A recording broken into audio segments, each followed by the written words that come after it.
हाय buddies, मैं हूं आपका दोस्त मनीष और ये हमारे YouTube चैनल मार्गदर्शक गुरुजी। दोस्तों आज के इस वीडियो में हम बात करने वाले हैं माइट के 18th यूज के बारे में। ठीक है, एडवांस मॉडल सीरीज में मैंने इसको पढ़ाया हुआ है ना। यहां पर भी माइट के सभी यूजेस बता रहा हूं, इसलिए इसको यहां भी पढ़ाऊंगा। Guys, subject might have, then verb का थर्ड फॉर्म ऑब्जेक्ट। चूंकि ये माइट हैव है, वर्ब का थर्ड फॉर्म है, देन ऑब्जेक्ट है ना। तो अब ये माइट का यूज होगा कैसे दोस्तों? ये माइट का यूज होगा पास्ट परफेक्ट के हिसाब से। आपने पास्ट परफेक्ट टेंस पढ़ा होगा, सब्जेक्ट, हेड, वर्ब का थर्ड फॉर्म, ऑब्जेक्ट। ये जो आइडेंटिफिकेशन आप देखेंगे, तीनों आइडेंटिफिकेशन, चुका, चुकी, चुके आकर थाती थे, आ ई ए या ये आकर थाती थे, लिया था, दिया था, ले लिया था, दे दिया था। ये है पास्ट परफेक्ट की आइडेंटिफिकेशन। लेकिन उसके आगे अगर शायद लग जाए तो वो माइट हैव में कन्वर्ट हो जाता है। ध्यान दीजिएगा मेरी बात का। जैसे राधा चाय बना चुकी थी, तो ये पास्ट परफेक्ट है। शायद राधा चाय बना चुकी थी, मतलब पास्ट की पॉसिबिलिटी, जरा समझिएगा, है ना, कि राधा शायद चाय बना चुकी थी। कब? पास्ट में। पास्ट की पॉसिबिलिटी, वो भी पास्ट परफेक्ट टेंस के माध्यम से। जैसे देखिए, सचिन क्रिकेट खेल चुका था, सचिन हैड प्लेड क्रिकेट, यह है पास्ट परफेक्ट टेंस। शायद सचिन क्रिकेट खेल चुका था, तो Sachin might have played cricket. जब पास्ट परफेक्ट टेंस में पॉसिबिलिटी ऐड हो जाती है ना, तो हम लोग उसको माइट हैव में कन्वर्ट कर देते हैं। तो आप देखिएगा, ये तो तीनों आइडेंटिफिकेशन ये पास्ट परफेक्ट टेंस की है। तो आपको पास्ट परफेक्ट टेंस क्या है ये आपको पहले समझना होगा, ताकि माइट हैव ये समझ में आ जाए। और अगर आपको पास्ट परफेक्ट टेंस समझ में आता है तो ये आपको इजी पड़ेगा। क्यों? क्योंकि तीनों ही आइडेंटिफिकेशन के आगे शायद लगाना है। जो भी आप पास्ट परफेक्ट में सेंटेंस बनाते हैं, उसके आगे अगर आप शायद लगाते हैं और शायद लगा के सेंटेंस बनाते हैं, तो आप उस सेंटेंस को आपको पास्ट परफेक्ट में नहीं बनाना होगा, उसको आपको बनाना होगा माइट हैव में। फिर माइट हैव के बाद लगेगा थर्ड फॉर्म। ठीक है, शायद राम बाजार जा चुका था, so Ram might have gone to market. शायद वो यहां आ चुका था, so he might have come here. शायद मैं उससे बात कर चुका था, I might have talked to him. शायद वो मुझे धोखा दे चुका था, so he might have cheated me. शायद वो कॉलेज में एडमिशन ले चुकी थी, she might have taken admission in the college. शायद वो मेरी मदद कर चुका था, so he might have helped me. शायद मैं उससे पैसे दे चुका था, so I might have given money to him. So subject, might have, verb का थर्ड फॉर्म और ऑब्जेक्ट। दोस्तों ये तो हुआ पहला तरीका माइट हैव को इस्तेमाल करने का। जैसे कि मैंने माइट के दूसरे यूजेस में भी बताया कि माइट प्रेजेंट और पास्ट दोनों ही सिचुएशन में इस्तेमाल होता है। तो ये तरीका है माइट को पास्ट में इस्तेमाल करने का, ये वाला। ठीक है, लेकिन अगर माइट को प्रेजेंट में इस्तेमाल करना है, यही माइट हैव को, तो ये कैसे इस्तेमाल होगा? जो प्रेजेंट परफेक्ट टेंस की आइडेंटिफिकेशन है। प्रेजेंट परफेक्ट टेंस क्या होता है समझना, चुका, चुकी, चुके आकर है, हु आए, या आ ई ए या ये आकर है, हु आए, या लिया है, दिया है, ले लिया है, दे दिया, इस तरह के वर्ड्स आते हैं, तो ये प्रेजेंट परफेक्ट टेंस कहलाता है। लेकिन प्रेजेंट परफेक्ट टेंस के आगे अगर शायद ही वर्ड लग जाता है, शायद ही मतलब कम पॉसिबिलिटी। अब जब कम पॉसिबिलिटी तो प्रेजेंट सेंस में इस्तेमाल होता है, तो यहां पर माइट हैव प्रेजेंट में इस्तेमाल होगा। शायद ही राम ने खाना खाया है, Ram might have eaten food. शायद ही सीता ने खाना बनाया, Sita might have cooked food. शायद ही मोहन ने चाय बनाई है, Mohan might have made tea. शायद ही उसने कॉलेज में एडमिशन लिया है, she might have taken admission in the college. शायद ही उसने मेरे पैसे लौटाए हैं, he might have returned my money. शायद ही इलेक्ट्रिशियन ने फैन रिपेयर किया है, so electrician might have repaired fan। शायद ही वह सुबह जल्दी उठा है, तो he might have woke up early in the morning। शायद ही उसने टॉपिक प्रिपेयर किया, so he might have prepared topic। ठीक है, तो गाइज हम लोग माइट हैव को पास्ट में भी इस्तेमाल कर सकते हैं इस आइडेंटिफिकेशन के आधार पे, प्रेजेंट में भी इस्तेमाल कर सकते हैं इस आइडेंटिफिकेशन के आधार पर। जितने सेंटेंस आप बनाएंगे उतना ज्यादा आपको आसान होगा। आइए समझते हैं। अब जैसे मुझे बोलना है पास्ट के आधार पे, शायद राम गाना गा चुका था, तो क्या बनेगा समझते हैं। शायद राम गाना गा चुका था, ठीक है, सो राम माइट हैव संग अ सॉन्ग। ठीक है, शायद उन्होंने डांस कर लिया था, so they might have danced.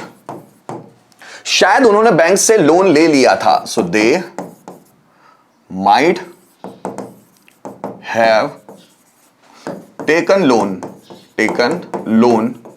From the bank. ठीक है, शायद उन्होंने झूठ बोला था, so they might have spoken a lie. Tell a lie या स्पीक अ लाई का third form spoken a lie. They might have spoken a lie. शायद वे यहां आ चुके थे, so they might have come here, they might have come here, शायद वे यहां आ चुके थे। तो दोस्तों यहां पर हम लोगों ने माइट हैव का इस्तेमाल पास्ट के सेंस में किया, मतलब पास्ट परफेक्ट के रूप में किया कि पास्ट परफेक्ट में अगर हम लोग शायद जोड़ते हैं तो हम लोग माइट हैव का इस्तेमाल कर सकते हैं। तो यहां पर हम लोगों ने माइट हैव का इस्तेमाल किया। चाहे आप 5-5 सेंटेंस बनाकर इनकी प्रैक्टिस करें। शायद वो बाजार गया था, so he might have gone to market. शायद वो बाजार नहीं गया था, he might not have gone to market. क्या वो बाजार गया था, might he have gone to market. वो बाजार क्यों गया था, why might he have gone to market. कौन बाजार गया था, who might have gone to market. शायद राम ने रावण को मारा था, Ram might have killed Ravan. शायद राम ने रावण को नहीं मारा था, Ram might not have killed Ravan. क्या राम ने रावण को मारा था, might Ram have killed Ravan. Ram ने रावण को क्यों मारा था, why Ram might have killed Ravan, why might Ram have killed Ravan. और किसने रावण को मारा था, who might have killed Ravan. शायद राधा ने खाना बना लिया था, Radha might have cooked food. शायद राधा ने खाना नहीं बनाया था, Radha might not have cooked food. क्या राधा ने खाना बनाया था, might Radha have cooked food. Radha ने खाना कब बनाया था, when might Radha have cooked food। और किसने खाना बनाया था, who might have cooked food। तो पांचों में प्रैक्टिस कर करके देखेंगे, जुबान में और ज्यादा फ्लो आएगा और अच्छी तरह से आप सेंटेंसेस बोल पाएंगे। तो सबको 5-5 में बनाकर जरूर देखिएगा, इससे आपकी जुबान का फ्लो बढ़ता है। इसी तरह दोस्तों अगर हम प्रेजेंट सेंस में इसी को बनाना चाहते हैं तो शायद ही मोहन ने मुझे देखा है। तो शायद ही मोहन ने मुझे देखा है, so Mohan might have, same structure use होगा, Mohan might have seen me. शायद ही मोहन ने मुझे देखा है। शायद ही संकेत ने नाश्ता किया है, तो संकेत माइट हैव टेकन ब्रेकफास्ट। आगे देखिएगा, शायद ही रोहन वहां गया है, so Rohan might have gone there, वहां गया है, गॉन देयर, गो का third form gone there. So Rohan might have gone there, शायद ही रोहन वहां गया है। शायद ही वह यहां आया है, so he might have come here. ठीक है, शायद ही रोहन ने मुझे धोखा दिया है, so Rohan might have cheated me. शायद ही रोहन ने मुझे धोखा दिया है। आप इसके भी 5-5 सेंटेंसेस बना कर देखिए, आपको हर एक चीज में क्लैरिटी आ जाएगी कि कब माइट हैव पास्ट में इस्तेमाल किया जाता है, कब प्रेजेंट में। वो धीरे धीरे ही बनता है दोस्तों। एक दिन में राई का पहाड़ नहीं बनाया जाता, या एक दिन में कुछ भी नहीं हासिल होता है ना, धीरे धीरे समय लगता है हर एक चीज के लिए। तो जैसे ये कॉन्सेप्ट एक ही दिन में आपकी क्लियर नहीं हो सकती, जैसे जैसे आप यूजेस करते जाएंगे, उनका इस्तेमाल करेंगे, डेली रूटीन में समझेंगे, किताबें पढ़ेंगे, खुद का सेल्फ एफर्ट करेंगे इंग्लिश सीखने के लिए, वैसे वैसे आपके कॉन्सेप्ट क्लियर होते चले जाएंगे और आपको समझ में आएगा कि कब किस चीज को पास्ट में इस्तेमाल करना है, कब प्रेजेंट में इस्तेमाल करना है। जैसे कुड प्रेजेंट और पास्ट दोनों में इस्तेमाल होता है, तो बहुत कम लोगों को समझ में आता है कि कुड प्रेजेंट में कब इस्तेमाल होता है और पास्ट में। तो वीडियोस मैंने बहुत सारे बनाए हुए, आप देखिएगा जरूर, आपके पूरे कॉन्सेप्ट क्लियर होने वाले। वैसे ही मे और माइट से रिलेटेड मैं कम से कम, मुझे ऐसा फील होता है कि मैं और माइट से रिलेटेड मैं 50 वीडियो लगभग बना चुका हूं। अगर आप पूरे वीडियोस देख लेंगे तो आपको कंफ्यूजन जाएगा नहीं। उम्मीद करता हूं इस वीडियो के माध्यम से जो माइट का ये 18 कॉन्सेप्ट, 18वां कॉन्सेप्ट मैं आपको समझाना चाहता था, वो आपको अच्छे से समझ में आया होगा। वीडियो को रिपीट करके जरूर देख लीजिएगा, सेंटेंस को बार बार सुनिएगा ताकि आपको चीजें क्लियर हो जाए।